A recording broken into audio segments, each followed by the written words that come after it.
Prego.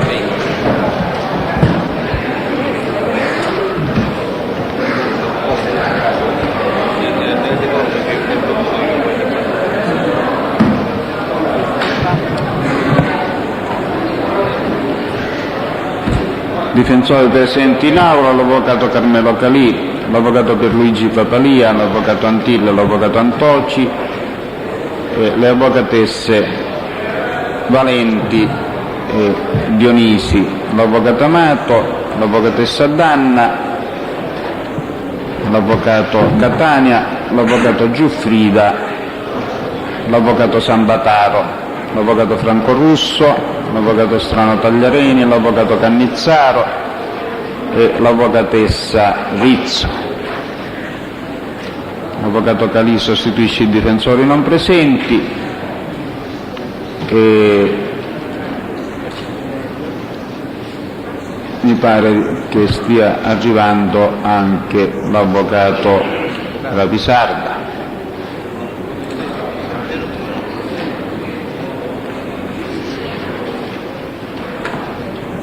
Devo, prima di ogni altra cosa, interpellare l'imputato Longo Alfio. C'è? Longo? Sì, dovrebbe rinominare il suo difensore, signor Longo. L'avvocato Sambataro. Grazie. Poi metto al corrente le parti di una relazione a firma del colonnello Salvatore Noto della Polizia Giudiziaria in ordine a relativamente alla ordinanza di questa Corte che riguardava Farina Domenico.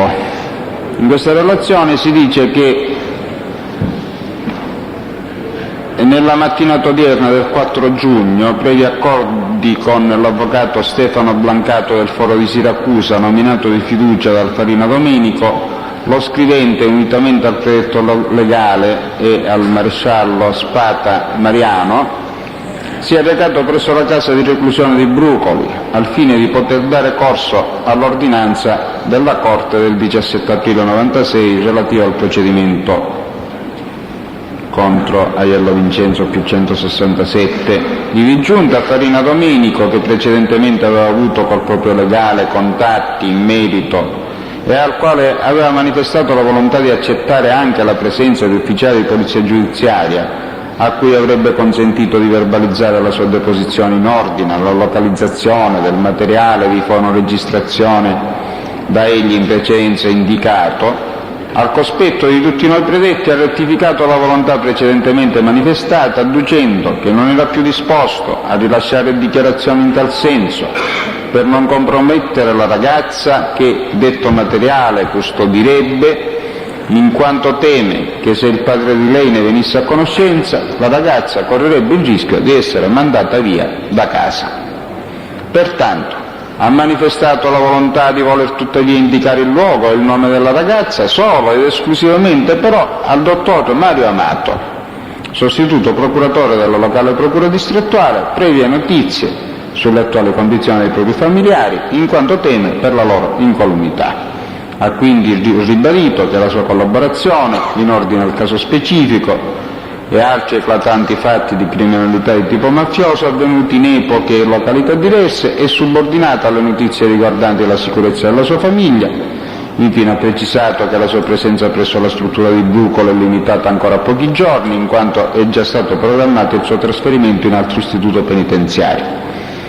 Sull'esito del colloquio e in ordine alla volontà manifestata dal Farina di voler rilasciare dichiarazioni solo e esclusivamente al dottor Mario Amato, lo scrivente ha ritenuto opportuno di dover informare il citato magistrato per le determinazioni di propria competenza.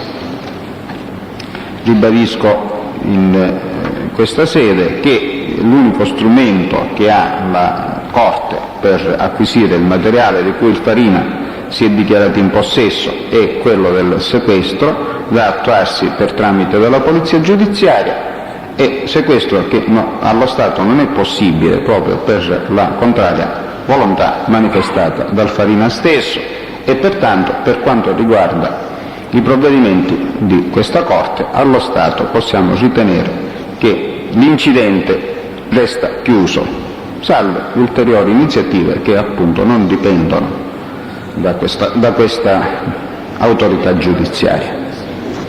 La relazione di servizio fa parte integrante del verbale dell'udienza odierna ed è a disposizione delle parti. Signor Presidente. Avvocato Antille.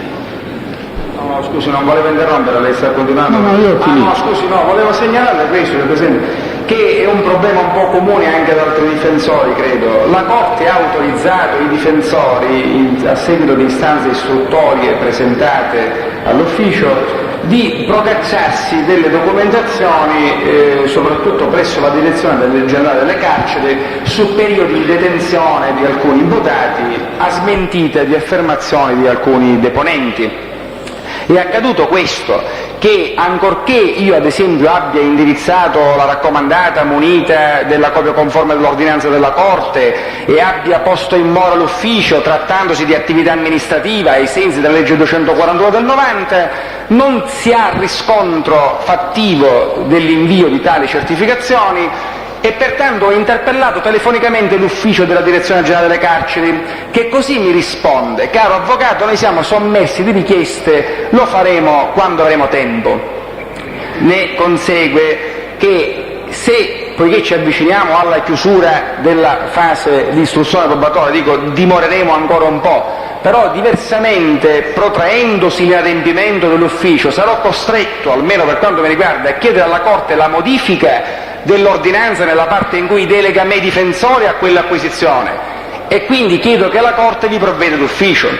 Al tempo stesso segnalo alla Corte che vi è un'ordinanza del 4 aprile del 96 con la quale la Corte ha disposto accertamenti relativamente alla permanenza in regime di sorveglianza in Rimini e poi in Catania del signor Mazzei Santo, che non mi risulta esitata fino a questo momento, e precisamente si trattava di interessare con ordinanza, ripeto, del 4 aprile del 96 le questure di Rimini e di Catania. Questa ordinanza non ha avuto poi esito e quindi la documentazione non mi risulta, può darsi che sia una mia svista, però ho controllato, non mi risulta acquisita. Allora, per quanto riguarda il primo problema, più in là nel tempo, io suggerirei di fare le richieste contemporaneamente con gli altri difensori, in modo che la cancelleria possa fare un solo adempimento per tutti.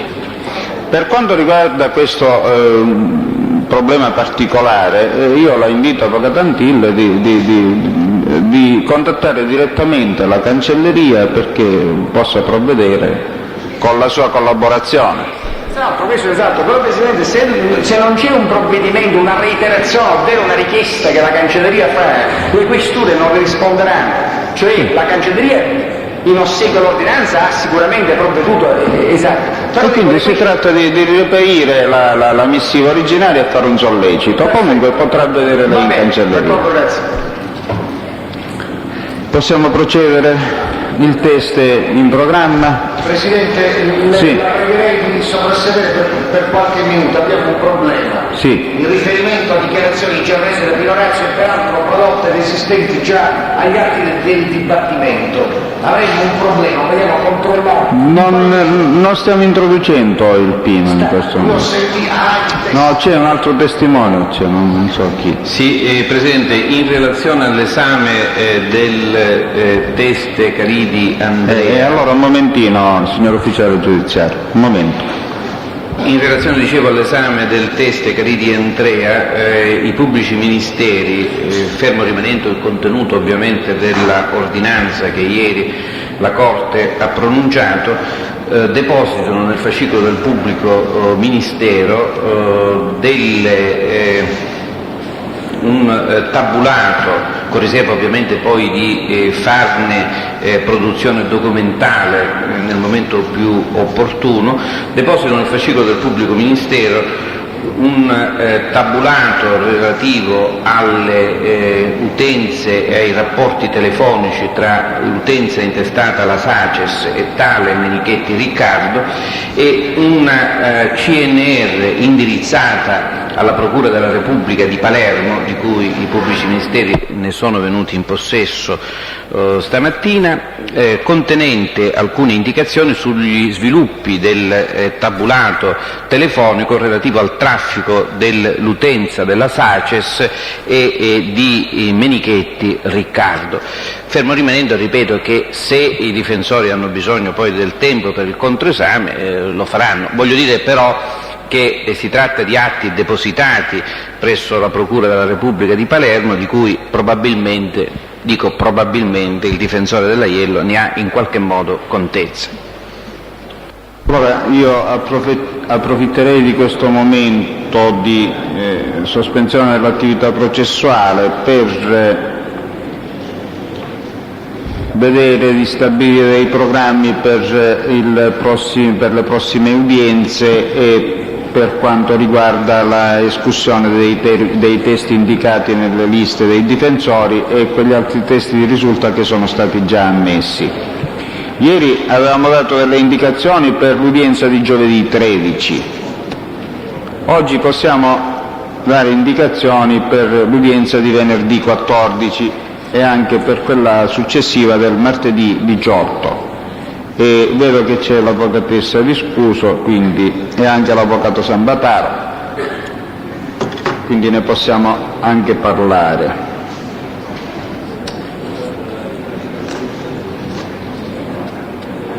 E vedo qui anche una lista per Marchese Lorenzo.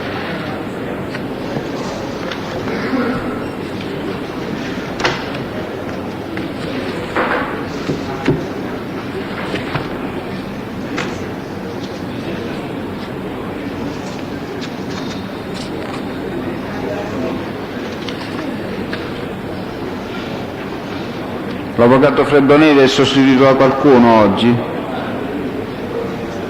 No. Quindi l'avvocato Calì dovrebbe prenderne nota per comunicarlo al difensore interessato. Quindi all'avvocato Freddoneve per Marchese Lorenzo per la citazione o l'accompagnamento a braccio dei difensori indicati nella lista depositata il 6 maggio 95, Graziano Rosanna, il dottor Lombardo Alfio e il signor Greco Francesco. Questa è la lista del 6 maggio 95 nell'interesse di Marchese Lorenzo, a suo tempo depositata dall'avvocato Serafino Famà. Per Marletta Orazio.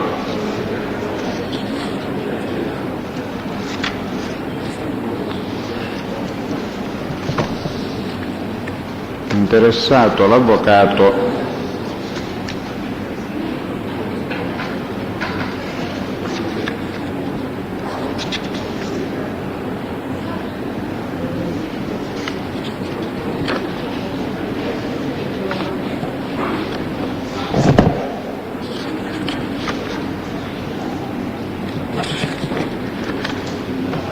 qui ci dice Marletta Orazio, mi risulta invece nell'elenco degli imputati Marletta Ernesto. Si tratta di persona diversa? Il pubblico ministero sa darmi indicazioni se c'era originariamente un imputato che c'è un imputato, Marletta Orazio.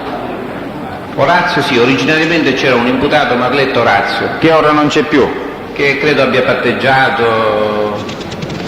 Quindi questa la possiamo togliere.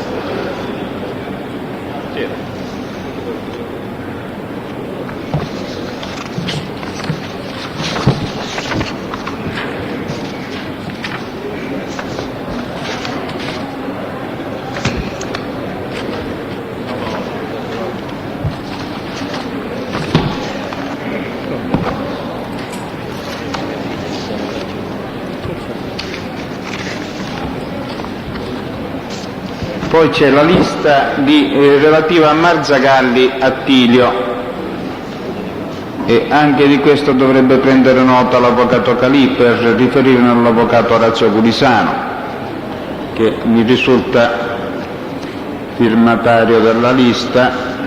depositata il 6 maggio 95. Ora controlliamo. Marzagalli Attilio, sì.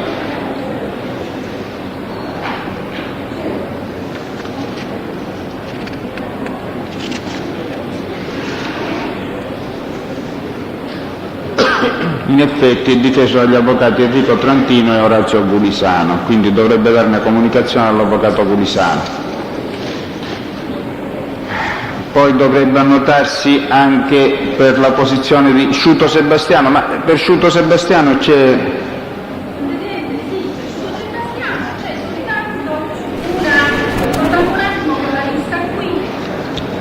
Ne ho una depositata a firma dell'avvocato Alfio Pennisi, avvocatessa. Va bene? Allora c'è lei per Sciuto.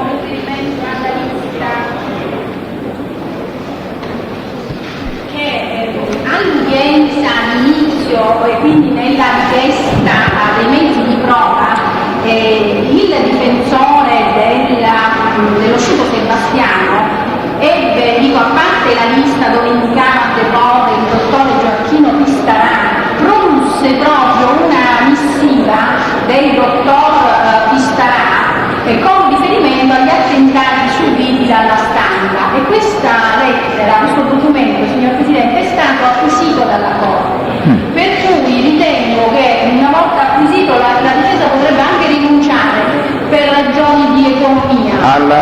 L'oggetto della testimonianza... Scusi, cioè rinunciare all'audizione dell'ingegnere Mininni?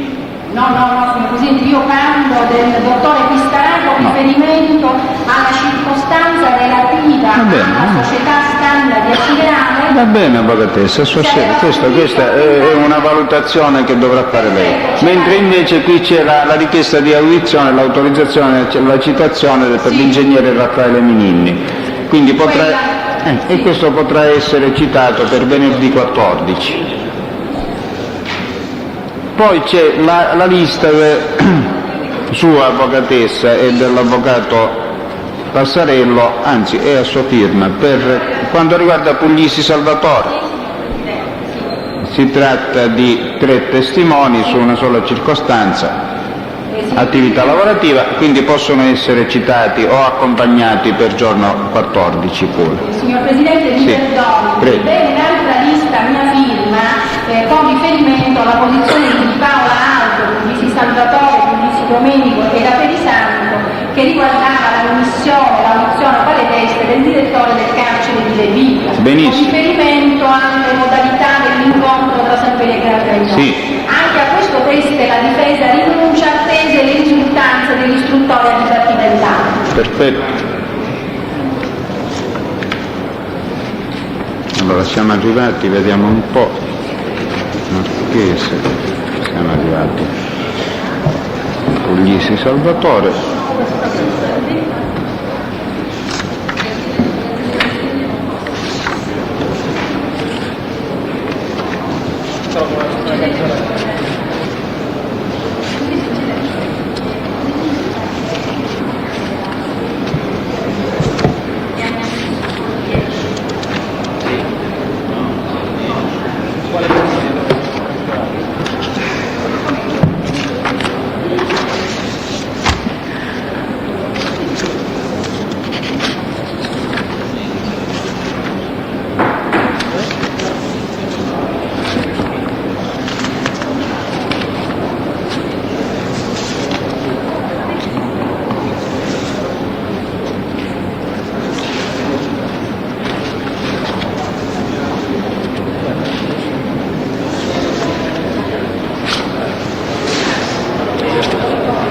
Gli altri suoi testimoni, avvocatessa di scuso,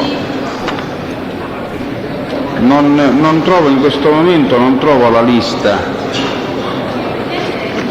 I miei testi sono soltanto 2 e ne abbiamo già parlato, cioè quella di Puglisi Salvatore e poi questa del direttore del carcere di Rebica. A mia firma, e poi ci sono quelle dell'avvocato Passarello, quindi... Per questi dell'avvocato Passarello in questo momento non trovo la lista.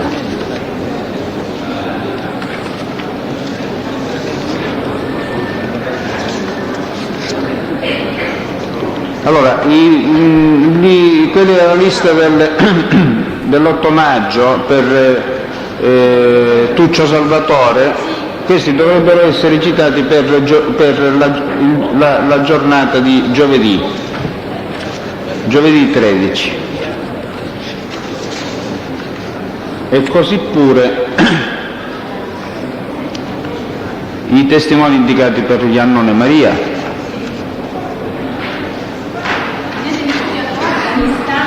Prego? La lista, quella degli assistiti, presentata nell'interesse degli assistiti dell'avvocato Passerello. Io ho davanti due liste, una La signora Iannone. per Tuccio e una Sì. per Iannone. Va bene. Poi per gli altri in questo momento non ne vedo altri.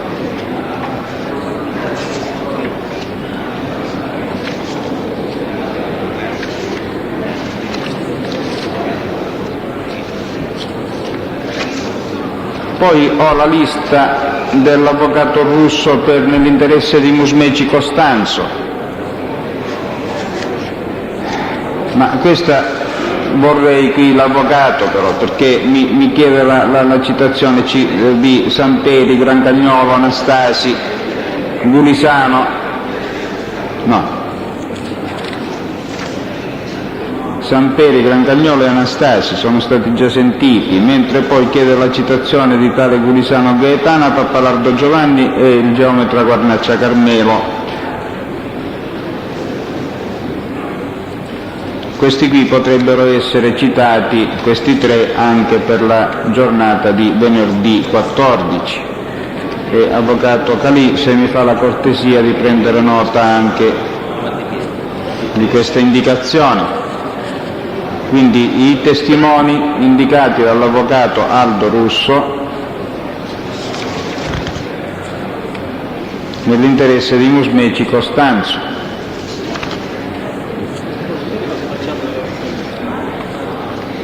Poi c'è la lista dell'avvocato Ziccone nell'interesse di Pesce Francesco, avvocato Calì. Si tratta di due soli testimoni che possono essere citati per la giornata di venerdì 14.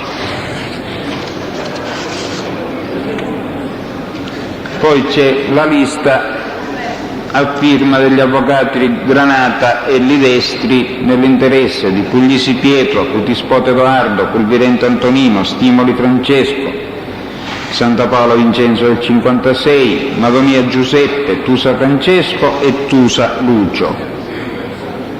Si tratta di Samperi, Grancagnolo, Castelli Cambria, Pino e di Paolo Rocco, Rapisardo Marcello, che sono stati tutti sentiti.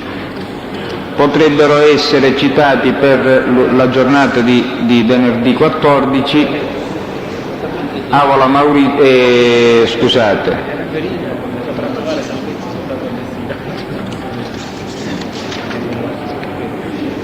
il professore Angelo Chiara, il professore Carlo Taormina, Reitano Giovanni e poi i testi indicati al numero 19. Mentre invece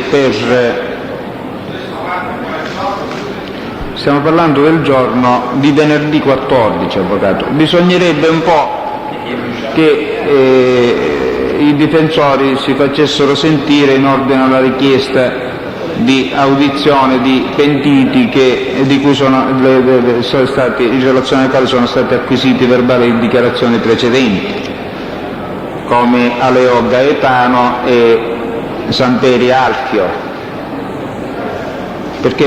e di Mauro Giovanni, Navarri Antonino e Lazzaro Angelo e Gulisano Salvatore.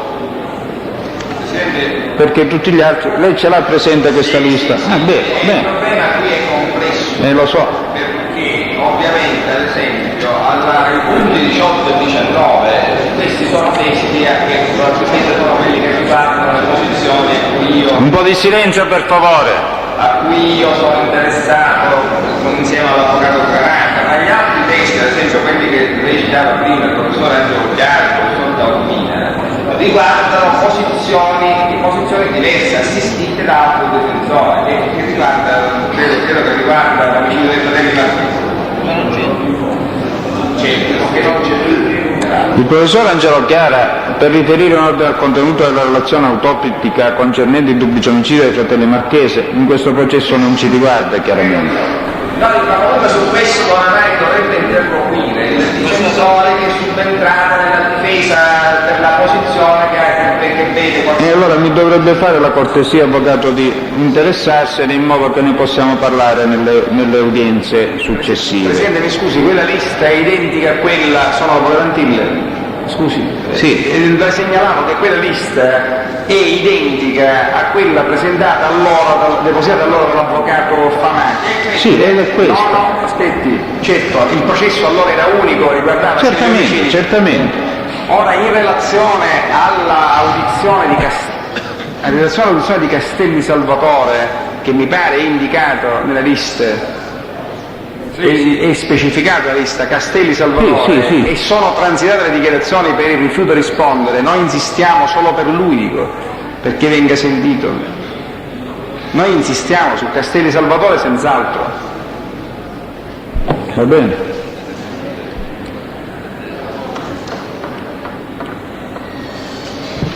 Allora, bisognerebbe disporne l'accompagnamento del signor Castelli per l'udienza del martedì 18, mi pare. La cancelleria vuole prenderne nota? Presidente, mi scusi, mentre quelli appunto 18 e 19 lo dovremmo fare per il 14, no, sempre per martedì. 19 non ce n'è udienza, mi pare. No, quelli di questa lista indicata appunto 18 sì. e 19, lo facciamo sempre martedì o facciamo il venerdì 14? Ma io direi questa qui la riserviamo per il 18, perché dove ci sono problemi più complessi li affrontiamo successivamente. Sì.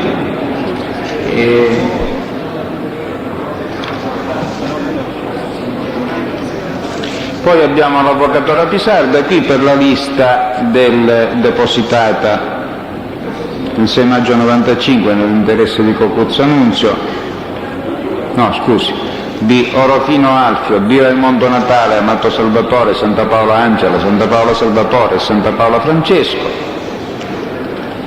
Può citare o portare le persone indicate per l'udienza di venerdì 14, E per quanto riguarda poi i pentiti che sono stati già sentiti, Avola Maurizio, Litrico Matteo, Samperi Severino Claudio, Caschetto l'abbiamo sentito? Cosa?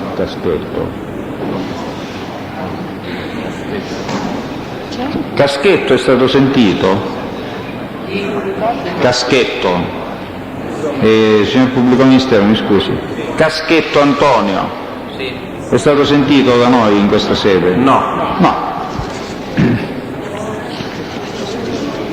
Quindi questo è presso il Servizio Centrale di Protezione. Se i difensori... Presidente, dico, era indicato nella nostra lista?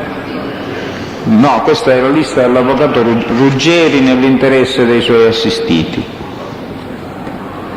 Io non so se era anche indicata la nostra lista, in questo momento non ho la lista. No, io chiedevo al Pubblico Ministero solo per sapere se per caso l'avevamo sentito in questa sede e mi sfugge ora a me. Se intendono insistere per l'audizione del Caschetto, me lo dovranno sapere dire. Entro quando, Presidente? Non Io lo ho so. bisogno di sentirmi anche con l'avvocato Ruggeri. Sì, nella settimana, nei primi giorni della settimana prossima, quanto prima, insomma, avvocato, in modo che se si deve fare venire il Caschetto si fa venire per giorno 18. Benissimo. Mentre gli altri li può citare o portare a braccio all'udienza di venerdì 14, avvocato Rapisarda. D'accordo. Grazie. Infine ho la lista sempre dell'avvocato Aldo Russo per Tornabene Mario. Anche in questa si fa riferimento a Samperi Severino, Cancagnolo Carmelo, Avola Maurizio, Scavo Giuseppe, che sono stati sentiti. Poi possono essere citati, avvocato Calì, per favore, sempre dall'avvocato Aldo Russo, se gli vuole comunicare, i tre testimoni residui, Panebianco, Ponce e Giardinaro. Per quale imputato, Presidente? Per l'imputato Tornabene Mario Giuseppe, sempre per l'udienza di venerdì 14.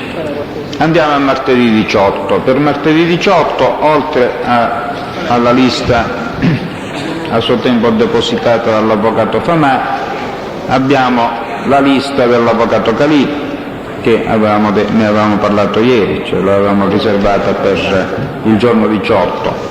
E non so, la lista dell'avvocato Russo, non so ieri a quale si faceva riferimento, sempre per il giorno 18. Presidente, credo che avessimo concordato che al più presto ne avremmo discusso martedì in modo da avere la possibilità di citare. Per il una giorno. lista complessa fa parte vuoi di quella presentata dall'avvocato Calì, dove oggi sono interessato dall'arcidiacono, vuoi altre liste, dovevo controllare, lei crede che avevo Sì, d'accordo. Quindi ne parliamo martedì. sempre però teniamo presente il giorno 18 come data da destinare. Scusi, per chiarimento, data da destinare per All'audizione di quei testimoni che saranno indicati quanto prima. Molto bene, soltanto per ulteriore precisazione, la data invece, la data entro la quale sciogliere la riserva per i testi che io intendo ancora esaminare e la rinuncia agli altri testi. Non ho capito, c'è testi che non sono nella lista? No, sono tutti i testi nella lista, però già ieri io le avevo preannunciato che per moltissimi dei testi indicati nella mia lista intendevo rinunziare. Sì. Lei mi aveva chiesto di indicare... Sì, nel giorno 18, avvocato. D'accordo, grazie. Cioè il giorno 18 lei dichiarerà a questi rinuncio, a questi riporto. Va bene, stabiliamo in questo modo. Non ne voglio dire il giorno 18, dovrebbe essere esaurito l'incombente istruttorio. Ora non è necessario che lei ci dica prima rinuncia a questo o a quell'altro, lo può dire già il giorno 18, ma quelli che intende fare sentire li deve citare per il giorno 18. Tutti il giorno 18? Avvocato, il giorno 18 io non lo so quali sono in realtà le sue intenzioni. Io non credo che basterà un'udienza, Presidente. Va bene, ne parliamo ancora. D'accordo, va bene. Poi vedo che c'è una lista dell'avvocato Ruggeri per Cocuzza Nunzio e Cocuzza Antonino, Cusimano Maurizio e Divenuto Francesco. Anche questa fa riferimento a alcuni pentiti. Poi si chiede la citazione del dottor Vincenzo Speranza, Vincenzo Montemagno e del direttore del carcere di Piazza Lanza, nonché del responsabile dell'ufficio matricola, eccetera. Questi possono essere citati per l'udienza di Il dottor Speranza su che martedì 18. il dottor Speranza è il direttore del carcere, su che cosa erano?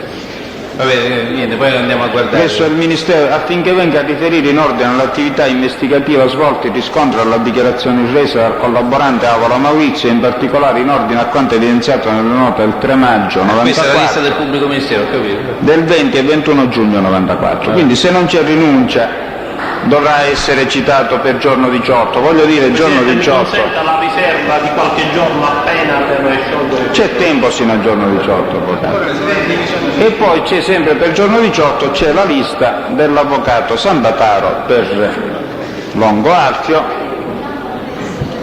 e una lista aggiunta della firma dell'avvocatessa Vele Fischetti che riguarda sempre il Longo Archio, ma questo era per riferire sulle malattie e incompatibilità, non so, mi pare che non c'entri con il testimoniale. Presidente, mi può dare la parola? Sono l'avvocato Strada. se mi consente di finire le carte, sì, le carte che ho davanti. Poi infine c'è la lista dell'avvocato Ragusa, e l'avvocato Calì, se ne vuole prendere nota, potrà citare i suoi testi, perché vedo che anche qui si tratta del dottor Vincenzo Speranza, del dottor Vincenzo Montemagno, eccetera, per l'udienza del 18, di martedì 18. In modo che se vengono queste persone vengono per tutti. Scusi, Presidente. Allora, avvocato no, c'era l'avvocato Strano che aveva chiesto la parola. Credo che io non fa parte dell'elenco che lei ha davanti, ma ci sono due liste dell'avvocato Di Mauro, ritualmente depositate, a discolpa di Aiello Enzo e di Aiello Alfa. Sì, queste due liste è stato sempre difficoltoso rinvenirle. Io comunque Mi dice, avvocato? è stato sempre difficoltoso rinvenirle, ma facevano parte del processo originario, quello che era andato avanti al Sì, hanno preso altra via? sì. Quindi, però dico, io ce li ho davanti. Questi testi, io visto che sono già impegnato per il 18, per altre posizioni, sarebbe opportuno che li inserisco nel 18. Ma bene. perché per una lista sono tanti, sono l'unica circostanza, sono io stesso a cercare di ridurli a un numero più consono. Va bene. Grazie. Avvocato Strano? Signor Presidente, io le chiedo scusa preliminarmente perché può darsi che io le faccia delle domande alle quali lei ha già dato risposte, però non abbiamo i verbali a disposizione, quindi io ho ascoltato tutta la sua opera di stamattina. Questo presuppone, credo, che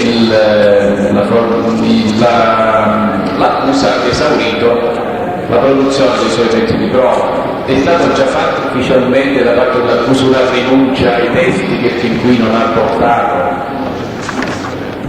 No, avvocato, non mi risulta. Questo presuppone naturalmente l'esaurimento dell'attività istruttoria del pubblico ministero. È giusto, ecco, non... Parliamo dell'attività originaria. Sì. Dell'attività istruttoria originaria del pubblico ministero, perché nelle udienze scorse si sono presentati dei problemi e tutt'oggi se ne presenta uno con riferimento al test che era stato citato per oggi. Cioè Pino? No, l'ufficiale di polizia giudiziaria di cui mi sfugge il nome in questo momento. Si sfugge anche a me. Il dottor Carini, sì. Quindi dico, tutta questa organizzazione presuppone che l'accusa esaurisca totalmente Non totalmente, avvocato, l'attività indicata originariamente. Un'attività... Sì, no, è chiaro, mi riferisco a quella del 507 sarà successiva all'attività della difesa. Sì. Io non ricordo, fra l'altro, se i pubblici ministeri hanno chiesto pure esame degli imputati. Sì. Quindi devo ritenere da questo programma che l'accusa rinuncia a questa mezzo di prova. No, avvocato, se appunto ne stiamo parlando qui e io posso anticipare qualsiasi discussioni in proposito, poi le parti se vogliono verbalizzare la loro opinione, che è convincimento di questa Corte che l'esame degli imputati debba avvenire come ultimo atto di istruzione, dopo che è stato sentito e acquisito tutto il materiale a carico e a discarico. Compresi i testi, compresa l'attività di Sotone X 507? Sì, e salva naturalmente un ulteriore intervento ai sensi dell'articolo 507 qualora se ne dovesse presentare l'assoluta necessità in esito all'esame degli imputati, ovviamente. E questo è già un dato sul quale possiamo ragionare. Sì. Poi un'altra cosa, Presidente, lei non ritiene, credo che questo discorso, lei mi scusa se parlo seduto perché... No, la prego, stia seduto. Dico, lei non ritiene, la Corte non ritiene che esaurita l'attività di indagine del pubblico ministero ci debba essere almeno una settimana di pausa per vedere se sono stati depositati tutti i verbali, come noi difensori ci dobbiamo organizzare Avvocato Strano, sì, le rispondo subito. Il mio auspicio sarebbe quello di esaurire questa attività istruttoria della difesa già programmata, di esaurirla nella seconda e nella terza settimana del mese di giugno, e indi a che fare una settimana di quella settimana di pausa che dice lei. Mi scusi, sono quelle che lei ha indicato, perché se evidentemente non esaurisce tutta l'attività difensiva. perché lei sa meglio di me che ci sono delle liste, ad esempio con 150, 160 testimoni, ce n'è una presentata, firmata anche da me, dall'avvocato Passalisi, e non mi ricordo perché io non difendo più D'Agata Marcello, ma all'epoca ero difensore, c'era una lista. Per chi? Per chi, avvocato? Per chi? Di D'Agata. Ma noi che noi abbiamo ammesso.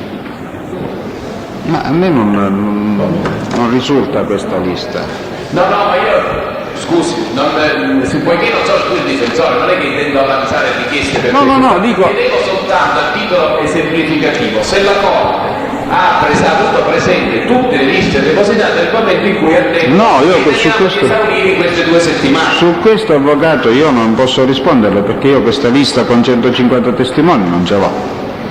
Presidente, mi scusi, è quella lista sulla quale io avevo già anticipato che desideravo del tempo per fare E quindi noi andiamo già al giorno 18. Voglio dire... Giusto, scusi, avvocato Russo, dico, abbiamo stabilito l'udienza del giorno 18. È chiaro che Ma per far che il 18? Per sentire i testi eventualmente? se dovessero essere sentiti tutti 150, voglio dire che ci sarà poi il 19 e il 20, in ipotesi. Non sto dando solo dei numeri qui. Sì. Cioè andranno, l'abbiamo lasciata per ultimo in modo di poter distribuire il lavoro nelle udienze successive. Va bene, avvocato Strano?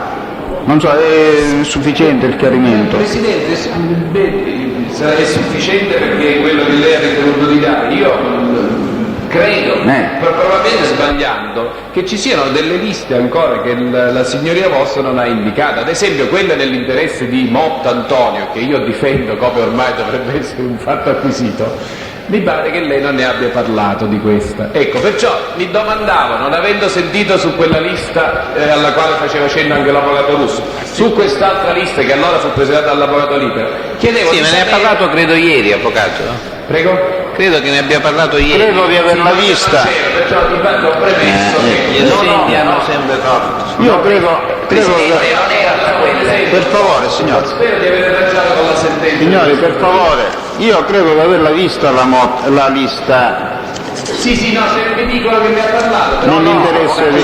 Avvocato Strano, non ne hanno parlato ieri di questa lista perché c'ero presente ma riguardava altre allora forse come assente forse aveva ragione. No. Adesso vediamo subito avvocato Strano. Sì, Presidente. Dicevo, ponendo io questi dubbi, non riuscivo a capire se questa attività che lei ha indicato da comprimere nel giro di alcuni giorni, 2 settimane, esaurisca il suo modo di vedere Ma io non la posso fare questa anticipazione, avvocato, e impiegheremo tutto il tempo necessario.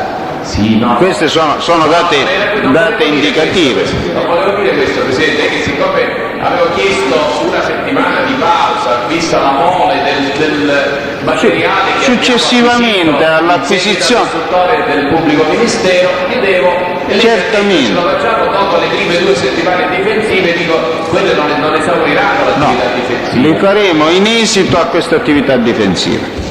Bene, poi Presidente se ci può dare un'anticipazione perlomeno, molti dei testi dell'accusa sono stati reindicati in liste difensive. Ecco. Se ci sono delle circostanze particolari, magari non chiamate Devono essere tipo di rappresaglia, ecco, però se ci sono effettivamente, se c'è interesse, questi siamo abilitati ed autorizzati a recitarli, suppongo, visto che sono anche testi della difesa.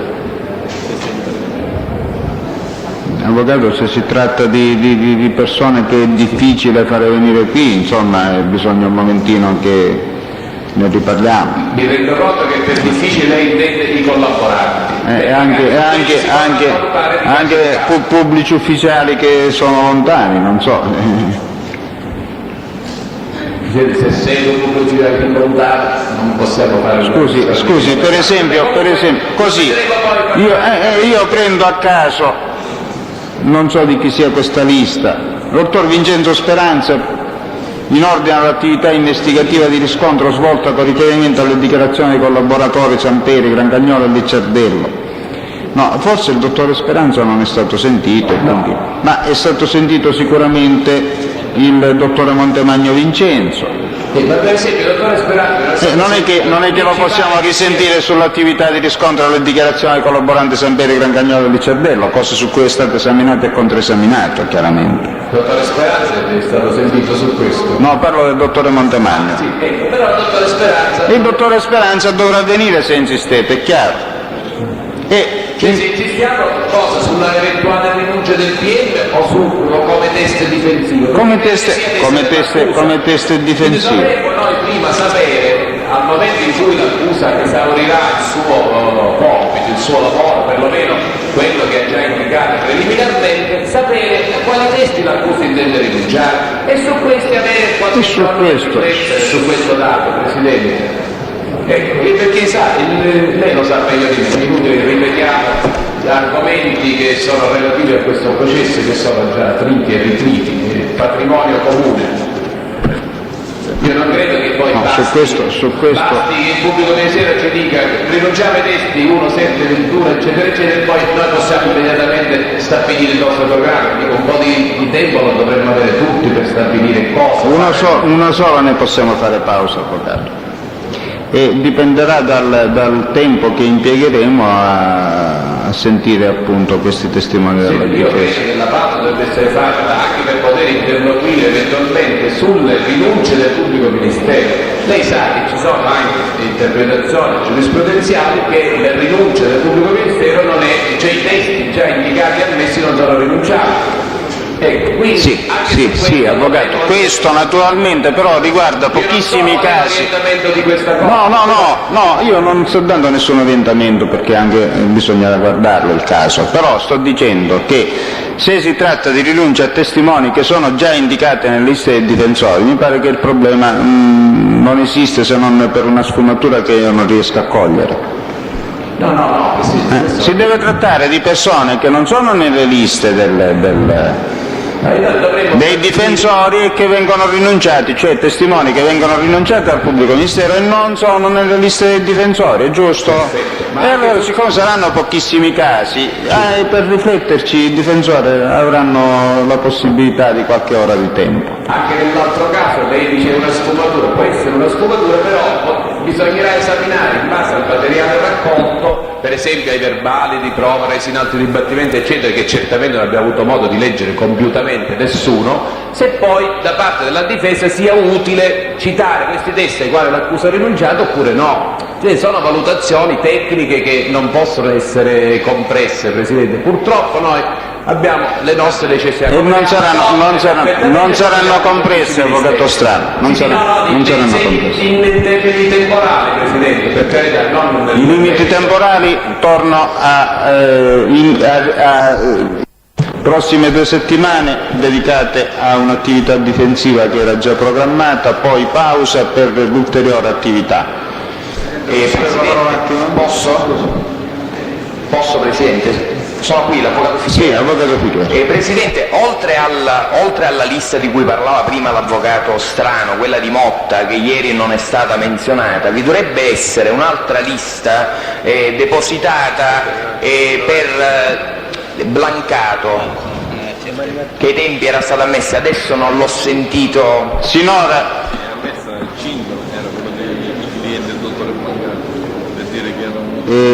per favore la cancelleria prenda nota di queste 2 liste, nell'interesse dell'imputato Blancato e nell'interesse dell'imputato Motta. Io ricordo di questa di Motta d'averla esaminata, ma Presidente, purtroppo non ce l'ha più. L'ha esaminata ma non ne ha parlato, perché io non ne ho parlato e infatti qui non c'è, avvocato. Ero presente e non ne ho sentito parlare completamente. Non so dove sia finito. Scusi un attimo, posso avere la parola un secondo? Avvocato Antilla. Presidente, scusi, volevo comunicare questo, che la lista depositata nell'interesse di Florio Antonino dall'avvocato Ragusa, che lei poc'anzi credo abbia citato, è da intendersi da noi interamente rinunziata. Quindi tutti i testi indicati nella lista nell'interesse dell'imputato Florio Antonino sono integralmente rinunziati.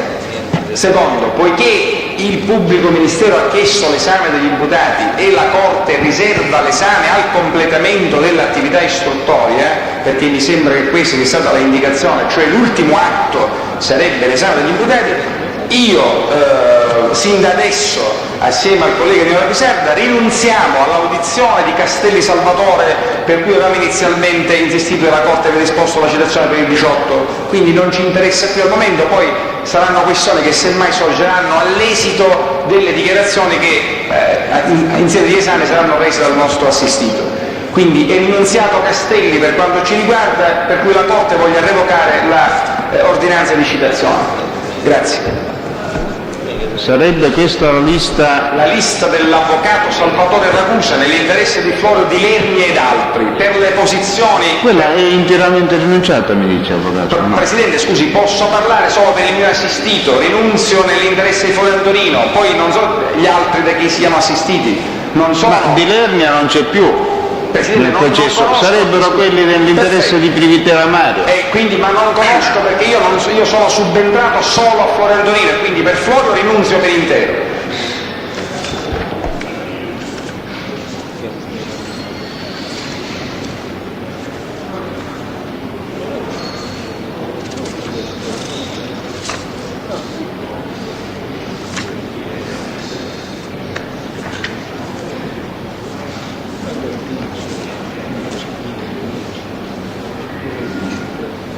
E Castelli a quale lista faceva riferimento, avvocato Antilli? È indicato nella lista congiunta che hanno presentato gli avvocati Famà, Granata e credo Catania, Sì, grazie. E poc'anzi la Corte ne aveva disposto la citazione per il martedì 18. A questo punto lo rinunziamo, visto che ci sarà motivo poi eventualmente di procedere in modo diverso all'esito dell'esame dell'imputato.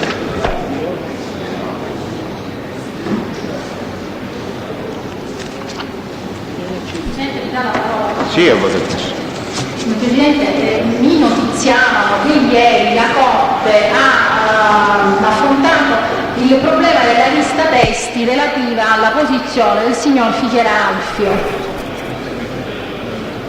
V'è, signor Presidente, una lista testi numerosa che venne allora presentata dal difensore avvocato Gino Grassia. Sì. Mi risulta che la Corte abbia disposto come programma che questi testi vengano sentiti il prossimo giovedì. Ridotto a 15, avvocato. Presidente, io volevo però dirle questo, sì, poiché la difesa poi nel corso del dibattimento è stata assunta dal difensore che le parla. La Corte ha anche, come lei mi dice, selezionato, ridotto questa lista, lasciando quindi alla difesa adesso la valutazione dei testi che devono intervenire. La mia richiesta era di questo tipo, cioè io pregavo la Corte che consentisse, proprio per effettuare questa selezione che deve essere realizzata alla luce di quelle che sono le risultanze del dibattimento, quindi mi consentisse di poter portare i testi del signor Figueralfio non a quest'udienza del giovedì, proprio perché, Presidente, bisogna effettuare questa valutazione. Non posso, e non attiene, dobbiamo attenerci al capitolato, avvocatessa. E siccome, guardi, siccome le circostanze indicate sono della massima speditezza, sentire 15 persone in ordine alla vita quotidiana e all'attività lavorativa e alla qualità morale del signor Figueralfio impiega un'ora di tempo. No, signor Presidente, mi scusi, io le volevo dire questo, è anche probabile che la difesa ulteriormente riduca. Quindi per intanto la Corte ha stabilito che potrebbero essere portati 15 testi, la difesa potrebbe ulteriormente ridurre proprio alla luce di quello che deve essere l'oggetto della testimonianza. Io però volevo dire, signor Presidente, siccome però dovranno venire dei testi, quando ad esempio il direttore del mercato ittico, Illo Tempore e non so, ad esempio, quindi i tempi sono effettivamente brevissimi per questo difensore, mi sembra, perché è chiaro che i testi particolarmente incisivi sono i testi che dovranno riferire su quella che è l'attività all'interno del mercato ittico, signor Presidente. Quindi se la ritiene, io facevo l'istanza in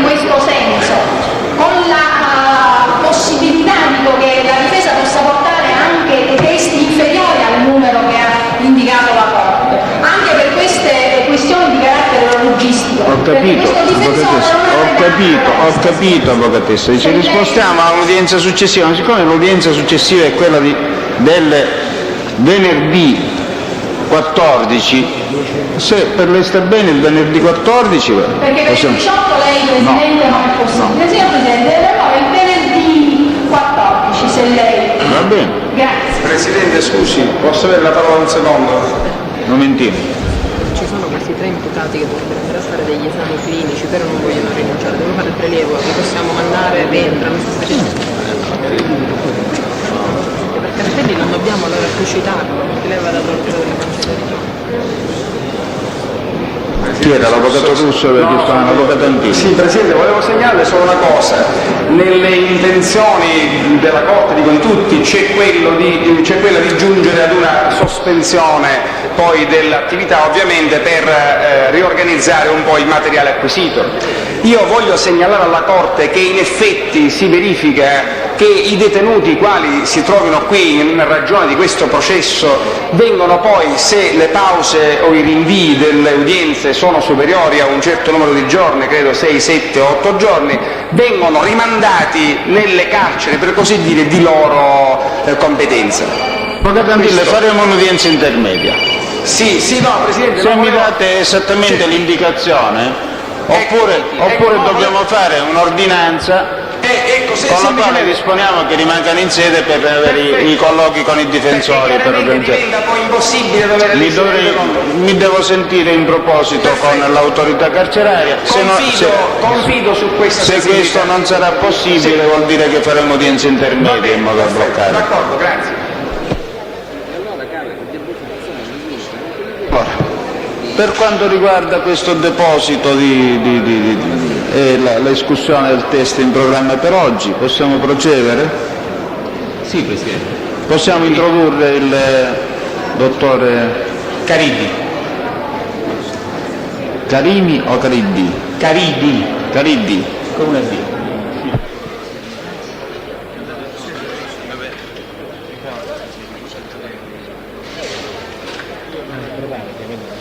Io dai il numero mio. Numero del cellulare? Vedo che c'è l'avvocato Pulisano e gli do avviso che è stato fatto un programma per l'escussione dei testi indicati in lista e ce l'ha l'avvocato Calì che l'ha sostituito sino ad ora.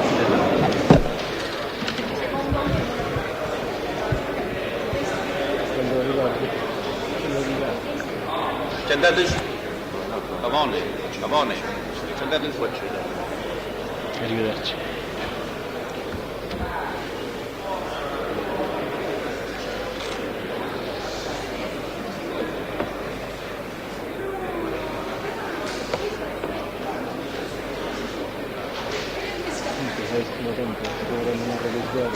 Buttiamo la puntata, così.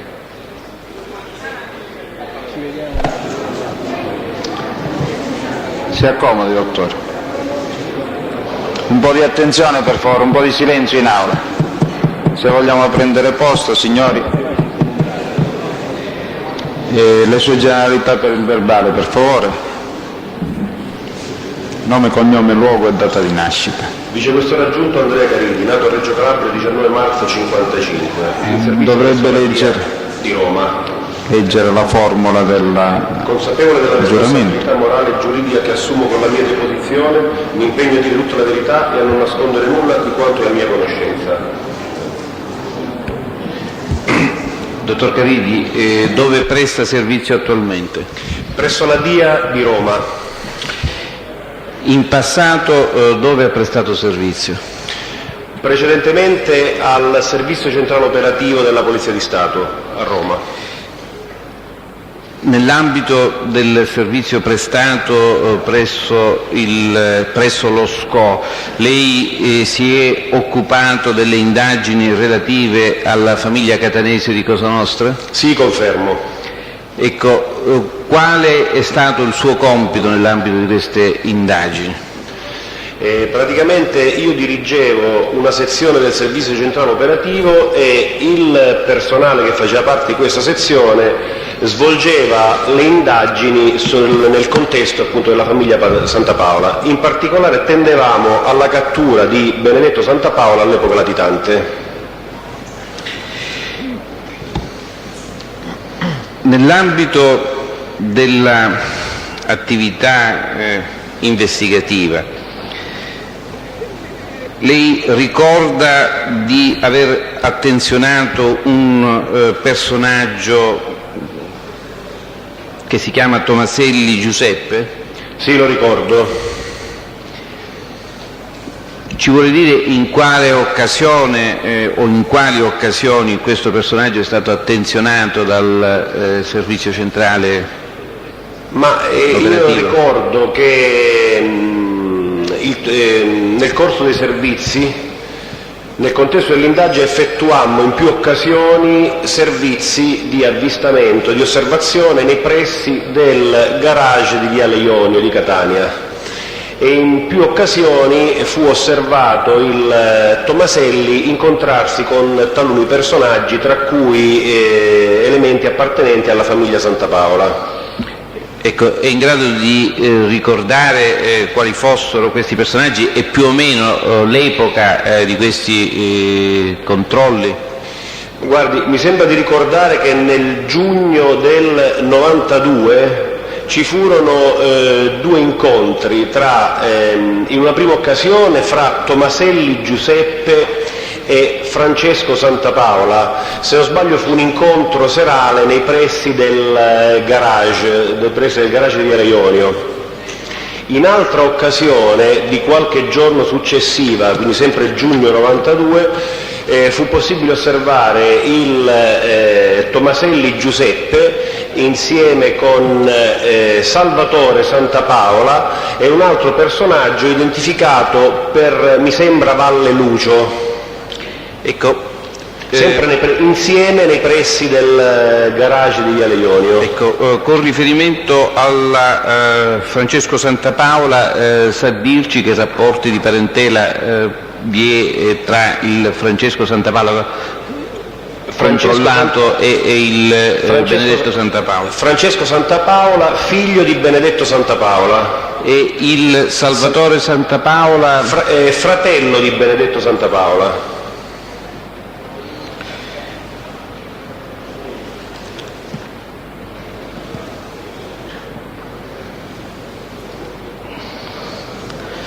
Dottor Caridi, può dire alla Corte come si è giunti alla individuazione della utenza cellulare che nel corso delle indagini, nel corso della CNR, viene indicata in uso ai fratelli Santa Paola, Francesco e Vincenzo? Sì. E se ricorda il numero, se non lo ricorda? Sì, ora vediamo quello che riesco a ricordare. Ripeto, le indagini tendevano alla cattura di Benedetto Santa Paola. Da tutti gli accertamenti effettuati non risultò installata all'interno dell'abitazione della famiglia di Santa Paola alcuna utenza telefonica. Presumemmo che loro utilizzassero, i componenti del nucleo familiare Santa Paola, che utilizzassero il telefono installato all'interno dell'abitazione di un vicino di casa, in particolare presso la famiglia Presenti. Mi sembra che abitassero al piano di sopra. Sottoponemmo a intercettazione telefonica questa utenza intestata a Presenti a Leo Agata. Nell'ottobre, mi sembra del 91, partì dall'utenza intestata a Presenti, ci fu una telefonata in partenza ad un'altra utenza intestata a Rao Burzilla Antonia. Nel corso della telefonata una ragazza di nome Katia, chiamante, conversava con la madre dicendole che si trovava, abbassando il tono della voce, disse che si trovava a casa della signora Presenti e che attendeva l'arrivo di Francesco. Dal tono della conversazione, dal contesto della conversazione, noi ipotizzammo che innanzitutto si trattasse di Francesco Santapaola, figlio di Benedetto, e che tra i due vi fosse un rapporto sentimentale. Pertanto chiedemmo e ottenemmo l'autorizzazione a intercettare le telefonate in arrivo e in partenza sull'utenza intestata a Burzillà, Rao Burzillà Antonia. Sottoposta a intercettazione quest'utenza telefonica, sempre nel mese di ottobre del 91 vi fu una telefonata in partenza su un'utenza cellulare intestata a Marchese Alfio di Aci Castello. Nel corso della conversazione Katia, la sopradetta, la Katia che prima ho nominato, la Katia Burzillà, conversò con Francesco Santapaola. Da lì avemmo la conferma che quello fosse il telefono cellulare in uso a Francesco Santapaola. In altre occasioni ci furono poi altre telefonate su quell'utenza cellulare ed emerse che veniva utilizzata dai figli di Benedetto Santapaola.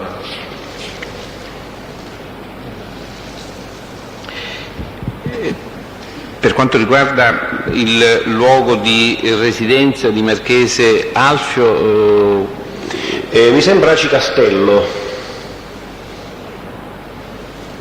È sicuro di...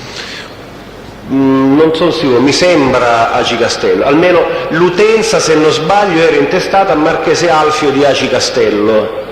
Le dico questo perché... Potrei sbagliarmi, chiaramente. Non... Ecco, le dico questo perché dalla CNR risulta residente ad Aci Catena, in via Nizzeti. Se posso consultare un appunto che ho con me relativo appunto all'intestatario dell'utenza telefonica. No, fa parte degli atti a sua firma, dottore. È un appunto informale mio. Sì, lo può consultare, ma lo dovrebbe poi depositare. Se non ha difficoltà deve far parte del verbale per essere a disposizione di tutti. Non ho difficoltà. Lo può consultare, sì.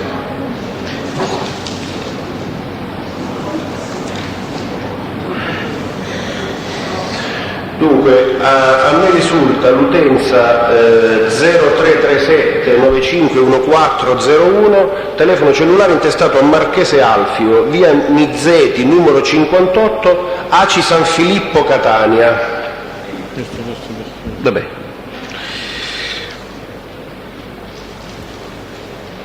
Lei ha fatto riferimento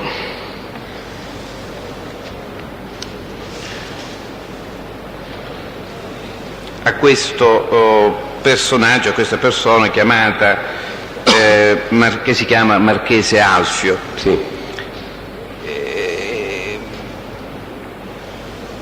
Lei è in grado di dirci se il nome Marchese sia comunque emerso nel corso di altre attività di indagini o di appostamento svolto nell'ambito di questa operazione? Scusi Presidente, c'è una posizione generica, se la riferisse a una persona fisica, non a Marchese in generale, a un Marchese specifico, non mi sembrerebbe una domanda generica. Il problema era soltanto di evitare la suggestione. Appunto, si rigetta l'opposizione nella scelta fra i due modi di porre la domanda, preferiamo quella generica. Può rispondere. Posso ricordare che nel contesto delle indagini emerse anche il nome del fratello di Marchese Alfio, in particolare Marchese Vincenzo di Aci Catena. Se posso spiegare come emerse. Ecco, nell'ambito di quale... Nello stesso contesto investigativo. Ce lo vuole... Certo. Nel corso servizi di intercettazione telefonica vi fu una telefonata in partenza da parte di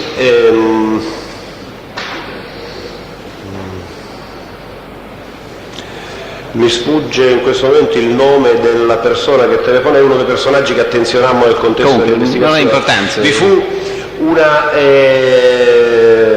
telefonata in partenza verso un'utenza della provincia di Varese. Nel corso di questa telefonata fu chiesto al personaggio che fu poi identificato per Pagano Antonino di venire con urgenza in Sicilia perché avrebbero dovuto parlare di questioni inerenti quella persona che lui sapeva.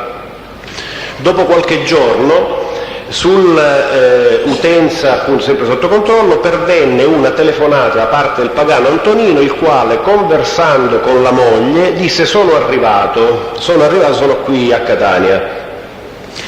Dopo qualche minuto, mezz'ora, non ricordo quanto, ma dopo brevissimo tempo, vi fu una seconda telefonata di questo Pagano Antonino alla moglie. Nell'occasione la moglie gli disse: ha detto mio marito di andare al distributore perché vi incontrerete lì.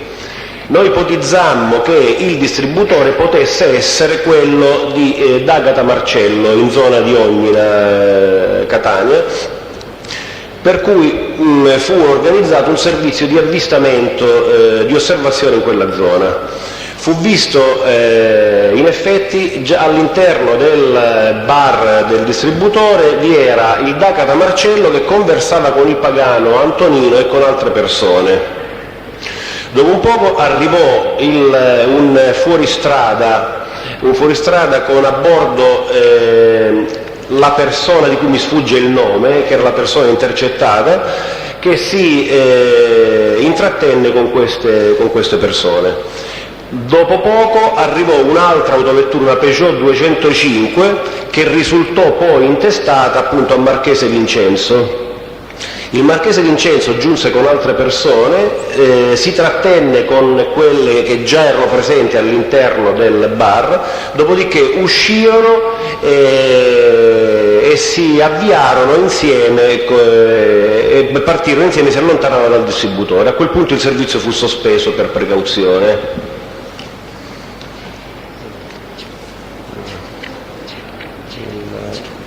Comunque la persona era di Fazio Umberto. Cioè la persona di cui mi sfuggiva il nome era di Fazio Umberto. Nel tempo riesce a collocare questa attività di osservazione anche approssimativamente? Dovrebbe essere del gennaio del 92.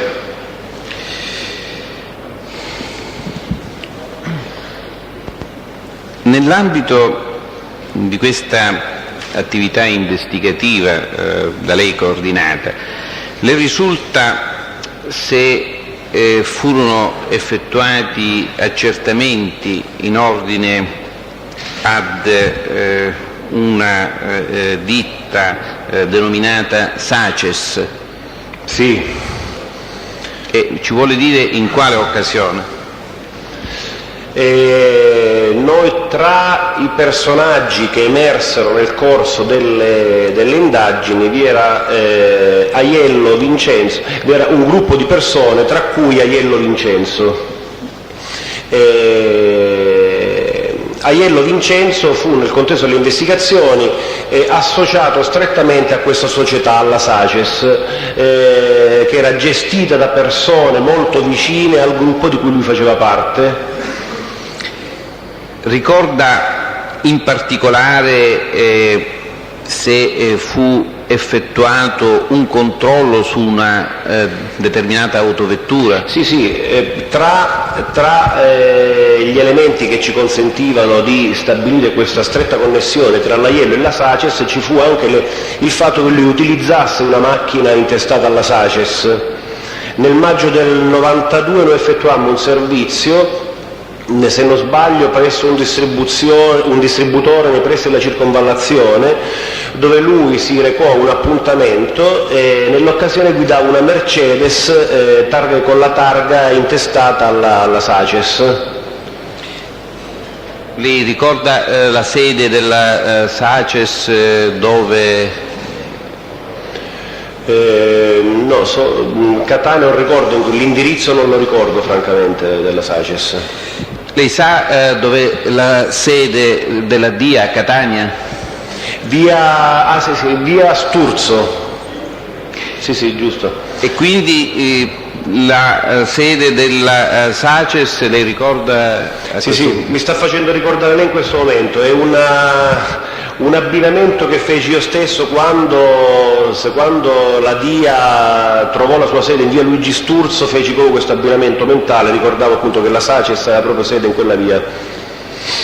Lei ha avuto modo in tempi successivi di occuparsi, lei ha detto che successivamente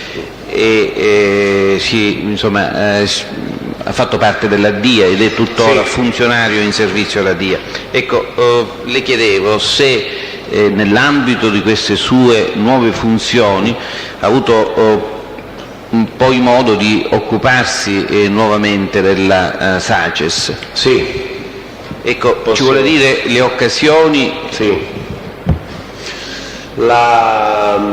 Appunto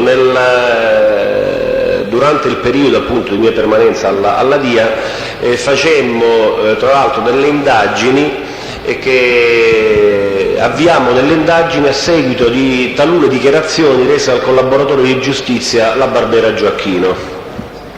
La Barbera Gioacchino aveva riferito in ordine a un trasporto di armi che era stato effettuato da lui stesso insieme con Aiello Vincenzo da Teramo verso Catania. Aveva riferito la Barbera che nel corso del tragitto, nel corso del trasporto, queste armi furono momentaneamente per una notte consegnate dall'Aiello a una persona di sua conoscenza che fu poi identificata per Menichetti Riccardo Fantino presso l'ippodromo di Capannelle a Roma. Noi ipotizzammo che sulla base di queste dichiarazioni che il Menichetti Riccardo potesse rappresentare per la criminalità catanese un preciso punto di riferimento su Roma, anche considerando che sempre la Barbera aveva riferito che certi atti criminosi, tra cui l'attentato al giornalista Maurizio Costanzo, fossero stati organizzati dalla famiglia catanese. Per cui si presupponeva che su Roma dovesse esistere qualche punto di appoggio, qualche punto di collegamento. Per cui sulla base di queste considerazioni si ipotizzava che il Menichetti potesse rappresentare un punto di collegamento della famiglia catanese su Roma. Dalle indagini quindi sul Menichetti, nel contesto delle indagini sul Menichetti, furono sviluppati i tabulati del traffico telefonico intercorrente sull'utenza a lui in uso. Ed emerse tra l'altro che proprio nei giorni indicati dalla Barbera in relazione al trasporto di armi da Teramo a Catania, proprio in quei giorni vi furono diversi contatti telefonici tra l'utenza del Menichetti e quella intestata alla SACES. Ricorda il periodo di questi contatti telefonici? Luglio 94. È sicuro sul luglio 94? Forse 92, luglio 90. Facevo confusione con il periodo delle indagini. Luglio 92. Lei è in grado di dire se sulla base di tabulati sviluppati sull'utenza intestata alla SACES siano risultati collegamenti, cioè contatti della utenza intestata alla SACES con utenze diciamo familiari all'Aiello? Sì. Per questo vi furono tantissime telefonate intercorrenti tra l'utenza intestata alla SACES e quella intestata sia fissa che cellulare ad Aiello Margherita, sorella di Aiello Vincenzo.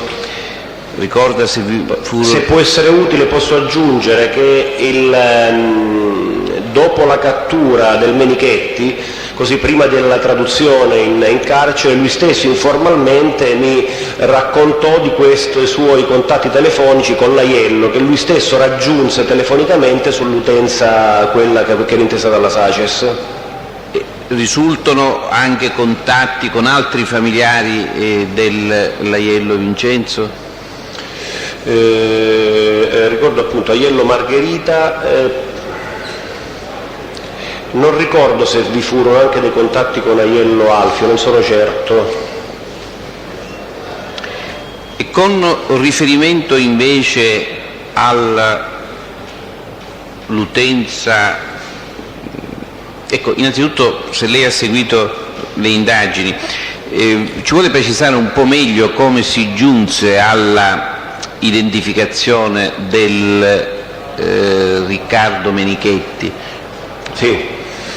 La Barbera aveva, il collaboratore di giustizia, la Barbera Gioacchino, aveva riferito che nel corso del trasporto appunto le armi furono appoggiate per una notte presso il box in uso a questo Riccardo, amico di Vincenzo Aiello, che era fantino presso l'ippodromo di Capannelle in Roma. Per cui insieme con la Barbera successivamente fu fatto un sopralluogo presso l'ippodromo di Capannelle e lui indicò il box dove ricordava fossero state appoggiate le armi.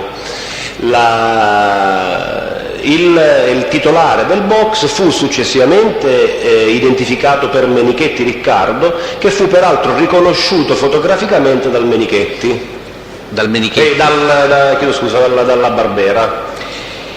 E lei è in grado di dirci innanzitutto il numero dell'utenza sulla base di atti che lei ha compiuto, il numero telefonico dell'utenza del Menichetti? No, questo consultando gli atti, così a memoria non lo ricordo. No, consultando gli atti, se sono atti che comunque... Devo consultare.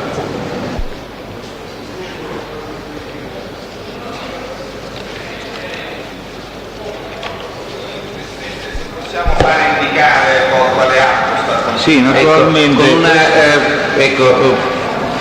Con una premessa, dico, è stato depositato stamattina una CNR che era stata trasmessa alla Procura di Palermo a firma del tenente colonnello Domenico De Petrillo. Io gliel'ho chiesto già in anticipo e adesso ribadisco la domanda. Di queste indagini lei si è personalmente occupato? Sì, confermo.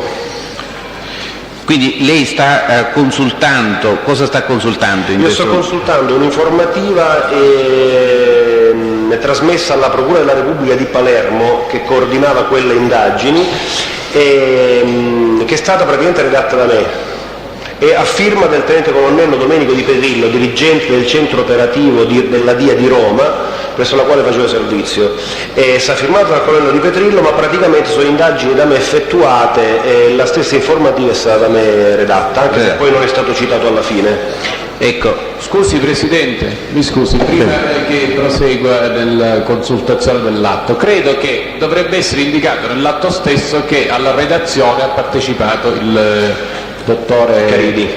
Ecco. Perché se a firma di altro pubblico Presidente, io credo questo stretto il test è sotto giuramento, è stata fatta la domanda, avvocato Stano. il test credo che sotto giuramento.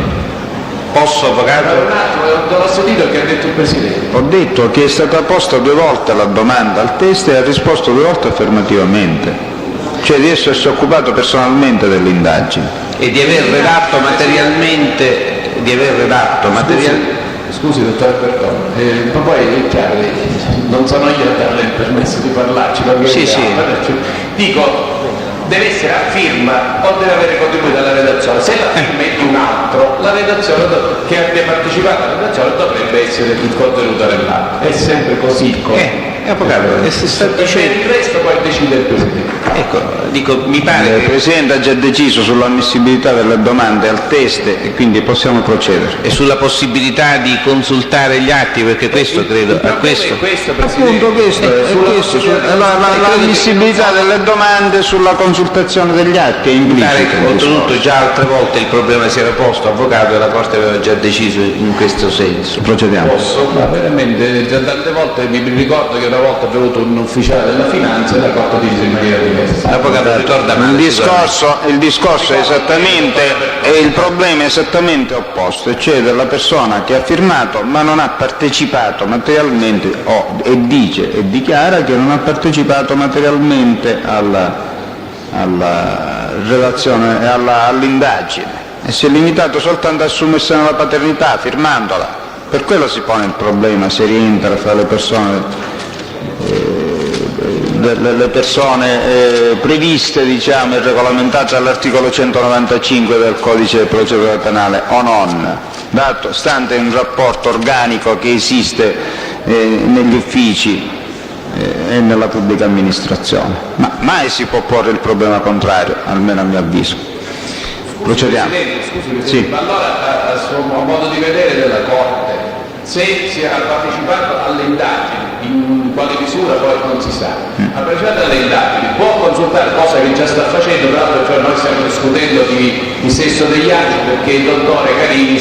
Beh, già è stato autorizzato, avvocato, è stato autorizzato Allora, dal Presidente. chiudiamo il problema, avvocato, verbalizzi le sue considerazioni, per favore.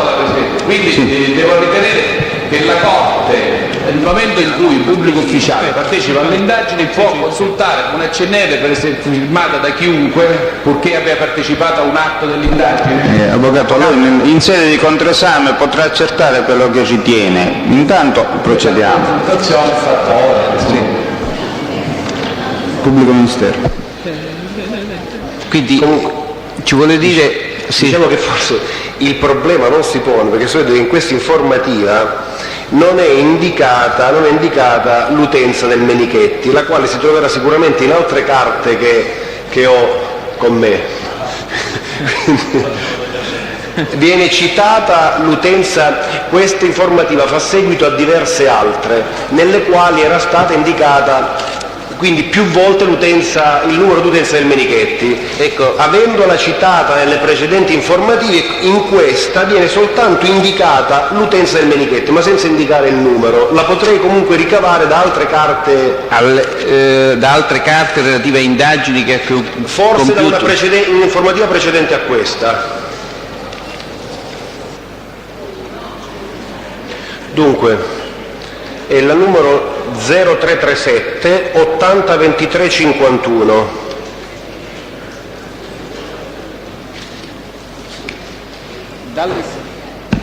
Dall'esame avete fatto un esame, uno sviluppo del tabulato relativo al traffico telefonico di questa utenza? Sì, sia su quella intestata al Menichetti che su quella intestata alla Saces. Ecco, con riferimento a quella intestata al Menichetti, ci sa dire per sommi capi quali utenze di rilievo investigativo siano emerse? Che succede? Un po' di silenzio, per favore. Sì, quindi oltre a quelli chiaramente di cui ho parlato in quei giorni, i giorni indicati dalla Barbera, in ordine al trasporto di armi, qui nel luglio 92, quelle telefonate intercorrenti tra lui e l'utenza intestata alla Saces in uso da Iello, e vi furono delle telefonate che ritenemmo di particolare interesse investigativo, telefonate in entrata e in uscita su un'utenza intestata Di Caro Giuseppa di Canicattì, che fu identificata poi per la sorella di Di Caro Antonio, figlio di Di Caro Giuseppe, il defunto boss di Canicattì. Ricorda se altri personaggi... Sì. C'è opposizione, avevo fatto già l'opposizione alla domanda precedente, per una ragione semplice.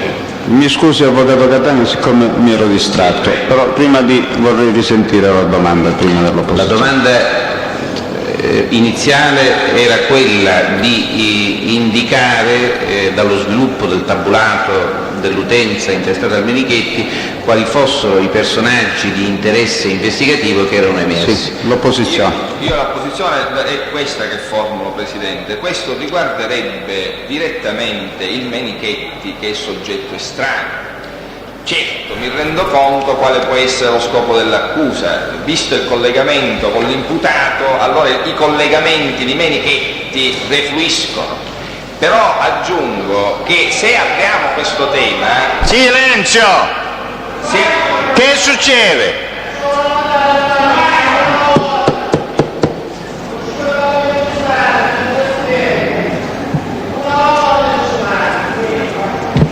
Avvocato Catania. Sì, dico, se allarghiamo il tema, io mi troverò poi costretto, sia in sede di controesame ma anche con prova documentale, ad esempio Di Caro Antonino, ha avuto contatti con Di Caro Antonino, poi devo dire perché ha avuto contatti con Di Caro Antonino, lei sa chi è Di Caro Antonino, che attività ha, la natura dei contatti, cioè ho la sensazione, il timore peraltro, che il tema si allarghi smisuratamente e che mi costringa poi per fugare ombre e dubbi, perché conosco bene l'informativa da oggi, questa informativa io seppur difendo Aiello a Palermo non la conoscevo perché riguarda specificamente... E neppure noi, Avvocato. No, dico per chiarezza, la posizione dell'imputato Menichetti, che peraltro è stralciato da quel processo, dico, allarghiamo il campo di indagine a dismisura, Presidente, dico, riguarda, se tutto ciò riguarderebbe contatti avuti dal Menichetti, decida la Corte, io dico, poi, veda. Presidente, voglio far presente che già uno dei nominativi fatti poc'anzi risultano già indicati da uno dei collaboratori di giustizia che sono stati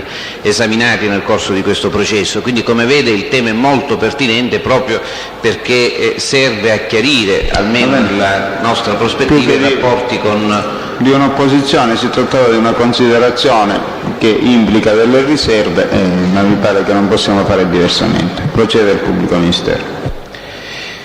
Quindi lei accennava a questo contatto telefonico, ricorda altri contatti con personaggi? Vi furono poi dei contatti telefonici con una, appunto in entrata e in uscita, contatti telefonici con una concessionaria di autovetture il cui amministratore era Ferro Antonino, parente dell'omonimo Ferro Antonino, sempre boss di Canicattì. Questo come le risulta che sia boss di Canicattì? Questo anche da documentazione, anche a documentazione processuale, da documentazioni da ricerche archiviali. Ricorda altri nominativi? Alleccarchio chiaramente le generalità complete dei personaggi, ora francamente non ricordo le date di nascita per poterli compiutamente identificare. Ce li dà queste... Consulto sempre l'informativa di cui si è parlato poc'anzi, l'informativa a firma del tenente colonnello Di Petrillo.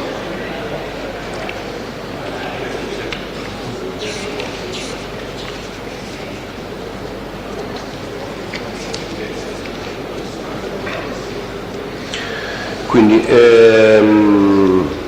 Ferro Antonio è il titolare della concessionaria di autovetture che è stata contattata telefonicamente. Ferro Antonio, nato a Canicattì il 22 novembre 1952. Ecco, parente, il padre di questo Ferro Antonio è cugino di Ferro Antonio, nato a Canicattì il 25 settembre 27, conosciuto come uomo d'onore della famiglia di Canicattì. Scusi Presidente, io sarò noioso, però vorrei sapere se questa specifica attività è stata fatta dal dottore Carini oppure no.